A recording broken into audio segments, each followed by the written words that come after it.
사진 속의 자동차, 다들 잘 아시는 현대 팰리세이드죠. 이거 2018년 출시될 때부터 엄청난 인기를 자랑하더니 작년엔 기본 대기 기간이 6개월 이상이었고 어떤 분은 차를 거의 1년 만에 받았다고 하시더라고요. 지금도 팰리세이드는 최소 3개월 이상 대기를 해야 할 정도로 인기가 많은 자동차입니다. 그런데 오늘은 사진 속의 팰리세이드가 주인공이 아니라 그 팰리세이드에서 내린 주인공이 이슈가 됐습니다. 운전석에서 내린 인물은 다름 아닌 삼성그룹 이재용 부회장이었기 때문이죠.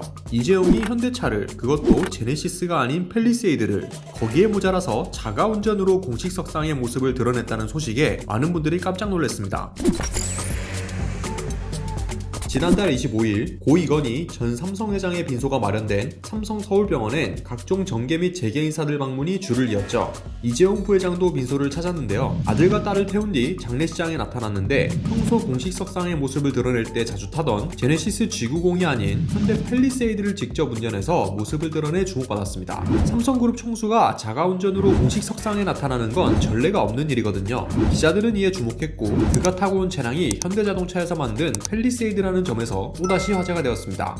그가 타고 온 팰리세이드가 많은 관심을 받자 해당 차량에 대한 문의가 줄을 이었고, 이에 삼성 관계자는 해당 팰리세이드는 회사 법인차가 아니며 이재용 부회장의 개인 소유 자가차다라고 밝혀 더욱 주목받았습니다. 또한 장례식장에 방문하면서 아들과 딸 때문에 이 부회장이 직접 운전한 것이라는 말도 덧붙였고요. 기사가 운전해주는 법인차에 아들과 딸을 태우고 나타난다면 괜한 구설수에 휘말릴 수도 있다는 이 부회장의 판단하에 실행된 것이라는 이야기겠죠. 더욱 많은 사람들을 놀라게 한 사실은 이재용의 팰리세이드가 신차가 아닌 중고차로 구매한 것이었다는 건데요. 그가 구매한 팰리세이드는 세 번째 차주인 것으로 알려졌고 팰리세이드의 하이트림인 익스클루시브 사양으로 알려졌습니다. 18인치 휠과 프로젝션 타입 헤드램프가 이를 증명하죠. 삼성그룹 부회장 정도의 재력이면 훨씬 더 비싸고 호화로운 수입차를 탈 수 있는 충분한 재력을 갖췄음에도 불구하고 현대차의 팰리세이드를, 그것도 중고차로 구매했다는 점에 많은 소비자들이 주목했습니다. 한 네티즌은 이재용도 팰리세이드를 중고차로 사는데 고작 일개 서민인 내가 제네시스를 타다니 반성해야겠다라는 반응을 보이기도 했네요. 대기업 총수들이 어떤 차를 타고 다니는지에 대해선 많은 관심이 쏠릴 수밖에 없죠. 그가 타고 다니는 차량 자체가 하나의 홍보 수단이 될 수도 있으며 기업 총수들이 타는 차, 땡땡 기업 회장이 타는 차 등의 타이틀을 얻을 수도 있습니다. 또한 기업 간의 협력 관계를 시사하기도 하는 중요한 역할을 하죠. 이번에 이 부회장이 장례식장에 팰리세이드를 타고 온 이유 역시 현대차와의 끈끈한 협력 관계를 잘 드러내고 있는 하나의 퍼포먼스라는 분석들도 이어지고 있습니다.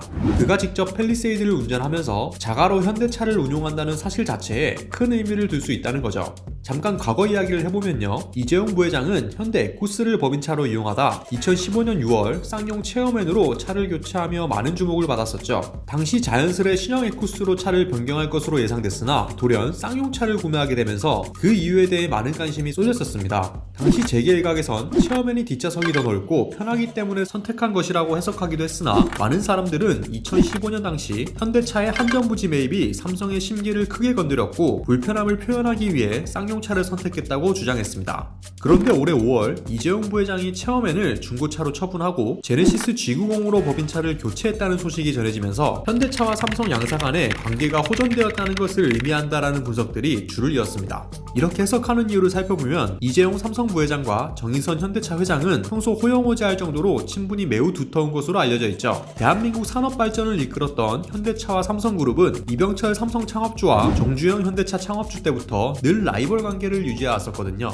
그런데 재벌 3세 경영 체제에 들어서면서 새로운 국면에 접어들었다는 평가가 이어지고 있습니다. 이재용 부회장은 정의선 회장을 훌륭한 경영자이자 멋진 남자라며 치켜세웠고, 정의선은 이재용이 구치소에 있을 시절 직접 면회를 가기도 해 주목받았습니다. 상식적으로 생각해보아도 구치소에 면회를 자주 갈 정도면 보통 친하지 않고서는 불가능한 일이잖아요. 최근엔 정몽구 회장의 건강 이상설과 함께 이건희 회장이 별세하면서 재벌 3세들이 그간 아버지 눈치를 보다가 이제야 풀린 것으로 해석하는 분들도 계셨고요. 실제로 현재 삼성과 현대는 협력을 강조하고 있으며 최근엔 정의선 회장이 천안 삼성 SDI 공장을 직접 방문하여 차세대 전기차용 배터리인 전고체 배터리 개발 현황과 방향성에 대한 의견을 교환하는 모습까지 보였습니다. 이에 업계 관계자 역시 글로벌 무한 경쟁 시대에는 국내 경쟁 구도가 무의미하다는 걸 3세 경영인들이 잘 알고 있다라며 정의선 회장이 이재용 부회장을 사석에선 형이라고 부를 정도로 가까운 점을 지목했고 향후 코리안 어벤져스가 될 수도 있음을 시사하기도 했습니다. 두 그룹이 합작으로 멋진 작품을 만들어내어 국위 선양을 이뤄낸다면 국민들 입장에선 당연히 환영할 만한 일이겠네요.